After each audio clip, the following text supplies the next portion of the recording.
بسم اللہ الرحمن الرحیم۔ السلام علیکم۔ آج ہم پڑھیں گے سورۃ آل عمران رکوع نمبر 2۔ جن لوگوں نے کفر کا رویہ اختیار کیا انہیں اللہ کے مقابلے میں نہ ان کا مال کچھ کام دے گا نہ اولاد، اور دوزخ کا ایندھن بن کر رہیں گے۔ وہ دوزخ کا ایندھن بن کر رہیں گے، ان کا انجام ویسے ہی ہوگا جیسا فرعون کے ساتھیوں اور ان سے پہلے کے نافرمانوں کا ہو چکا ہے کہ انہوں نے آیات الہی کو جھٹلایا۔ نتیجہ یہ ہوا کہ اللہ نے ان کے گناہوں پر انہیں پکڑ لیا، اور حق یہ ہے کہ اللہ سخت سزا دینے والا ہے۔ پس اے نبی صلی اللہ علیہ وآلہ وسلم، جن لوگوں نے تمہاری دعوت کو قبول کرنے سے انکار کر دیا ان سے کہہ دو کہ قریب ہے وہ وقت جب تم مغلوب ہو جاؤ گے اور جہنم کی طرف ہانکے جاؤ گے، اور جہنم بڑا ہی برا ٹھکانہ ہے۔ تمہارے لیے ان دو گروہوں میں ایک نشان عبرت تھا جو بدر میں ایک دوسرے سے نبراد آزما ہوئے۔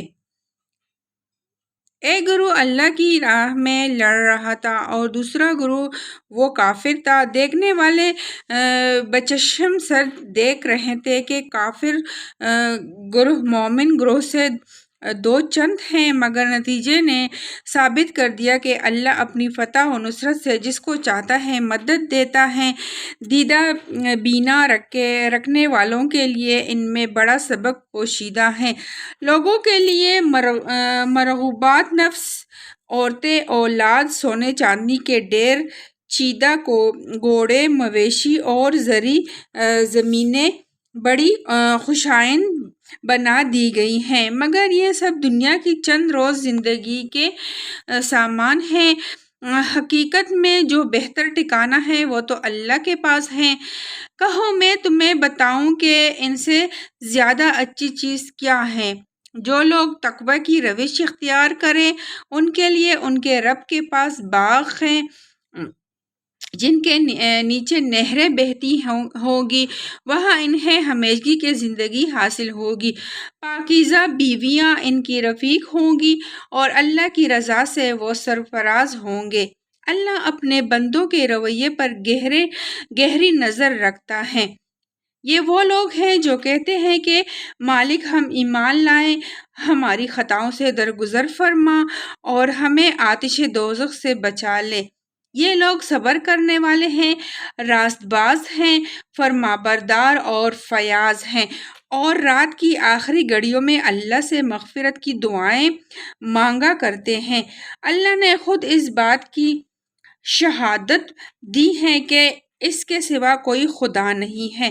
یہی شہادت فرشتوں اور سب اہل علم نے بھی دی ہے۔ وہ انصاف پر قائم ہے، اسے زبردست حکیم کے سوا فی الواقع کوئی خدا نہیں۔ اللہ کے نزدیک دین صرف اسلام ہے۔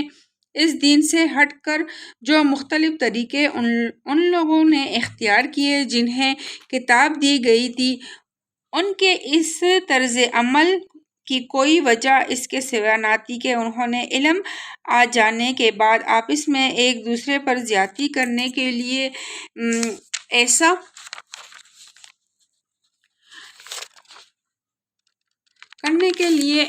کیا، اور جو کوئی اللہ کے احکام ہدایت کے اطاعت سے انکار کر دے اللہ کو اس سے حساب لیتے کچھ دیر نہیں لگتی۔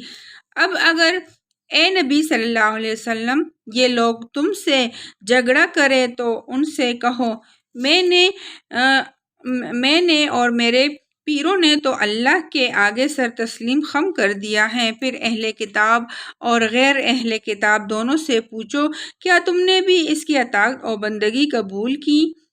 اگر کی تو وہ راہ راست پا گئے، اور اگر اس سے منہ موڑا تو تم پر صرف پیغام پہنچا دینے کی ذمہ داری تھی۔ آگے اللہ خود اپنے بندوں کے معاملات دیکھنے والا ہے۔ اب اس کی تفسیر پڑھتے ہیں۔